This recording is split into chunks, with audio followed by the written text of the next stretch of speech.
Técnicas e instrumento de recolección de datos. Muy bien, vamos a empezar teniendo en cuenta que tenemos que citar y también justificar por qué estamos escogiendo dicha técnica o dicho instrumento y por qué nos va a ayudar a una mejor recolección de datos. Por ejemplo, en acá dice, en tal sentido, Bernard señala que la encuesta se trata de tal, ¿no? Y también por otro lado tenemos que resaltar o justificar por qué estamos tomando este instrumento, en este caso la encuesta, y por qué me va a ayudar a mejor obtener los datos. Una vez que hemos obtenido eso, también tenemos que escoger el tipo de instrumento o la técnica. En este caso vamos a utilizar lo que son los instrumentos que tenemos en este apartado. Pero ¿cómo vamos a saber qué técnica o qué instrumento vamos a utilizar? Vamos a hacerlo a través de indicadores. Previamente yo ya tengo esta operacionalización de las variables, he identificado lo que es la variable independiente, la variable dependiente, esto teniendo en cuenta que es una investigación explicativa. Tengo lo que es la definición conceptual de la variable y las dimensiones.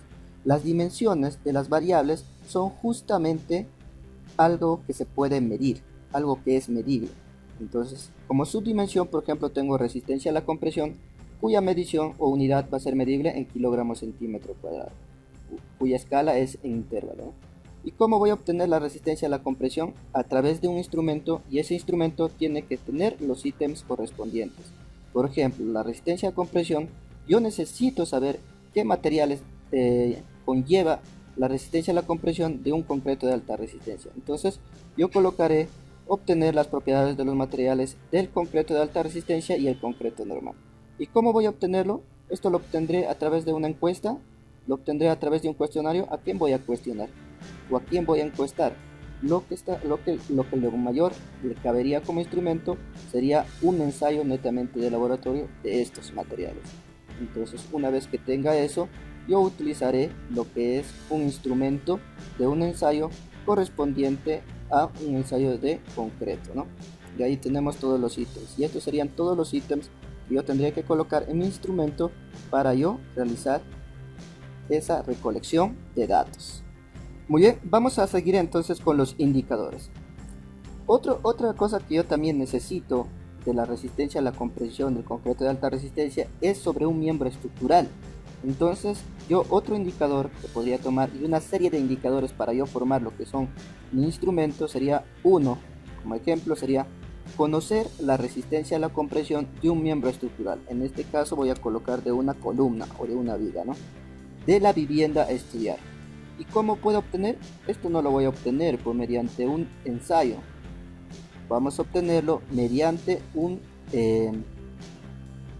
ensayo in situ. En este caso, los más factibles serían, por ejemplo, un ensayo de escalómetro o sería un ensayo de diamantina, que posteriormente también se va a llevar a lo que es al laboratorio. Entonces, tendríamos un ensayo de escalómetro y tendría que utilizar yo una ficha.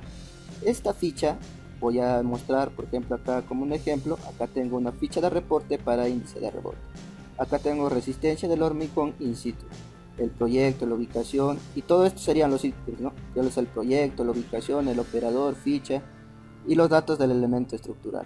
Descripción estructural, miembro estructural, la lectura del escalómetro, la resistencia asociada y por último me tendría que botar lo que yo quiero medir, que es la dimensión, que sería la resistencia estimada a compresión del elemento. ¿De qué elemento? Del elemento que yo voy a colocar en este.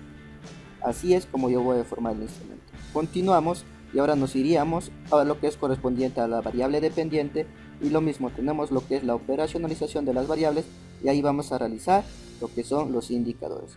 Correspondiente a una fuerza cortante, yo necesito obtener lo que es la fuerza cortante de las viviendas construidas tanto de concreto de alta resistencia como concreto normal. ¿Cómo voy a obtener la fuerza cortante? Y nosotros ya sabemos, vamos a obtenerlo mediante una ficha técnica. Esa ficha técnica va a estar basado en las normas ATC en edición y voy a obtenerlo como se trata de una vivienda y de unos estudios más amplios que tenemos que realizar. Correspondiente a ello vamos a utilizar un software y ahí tenemos lo que es ETAPS. ETAPS me va a botar lo que es la fuerza corta. Entonces yo tengo que realizar esta ficha, y les voy a mostrar otra ficha, y acá tengo esta ficha, por ejemplo, acá tengo una ficha correspondiente para cada uno, para el servicio, diseño y ¿no? Vamos a visión Y ahí tenemos, por ejemplo, el sismo, para frecuente, ocasional, raro, muy raro, y ahí voy a tener lo que son los resultados que me bota a través del software ETABS. Tengo el software ETABS, utilizo lo que son las normas, en este caso estamos utilizando el ACCI 4113, y a partir de ahí voy a obtener todos estos datos, ¿no?, que me pide en mi operacionalización. ¿Cuáles son? Por ejemplo, el punto de desempeño, desplazamiento último, desplazamiento cedente, obtener si la vivienda es totalmente operacional, seguridad de vida, próximo al colapso, esto a través de una ficha. Eso sería la manera de utilizar el instrumento a partir de lo que son los indicadores.